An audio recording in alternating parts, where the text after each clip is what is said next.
Salam əziz izləyicilər, MHM Tədris Mərkəzinin 8-ci nəşrindən təsriflənməyən feillərlə bağlı 12-ci suala baxaq.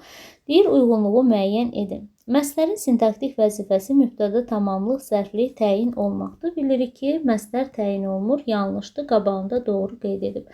Məslər o vaxt təyin ola bilir ki, qoşma ilə birlikdə işlənəndə, o da qoşmanın hesabına qoşma ilə işlənsə təyin olur, hansı ki, kimi təki qoşmalarla.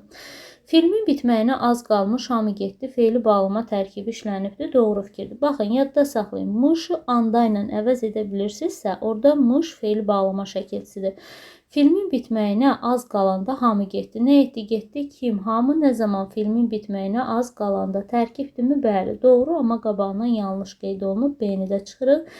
Biz onu oynayan gördük. Feili sifət tərkibi tərz məzmunu ifadə edir. Yanlışdır, amma qabağından doğrudur. Baxın, nə etdik, gördük. Necə görmüşük? Oynayan görmüşük. Düzdürmü? Kimi, onu, kim, biz.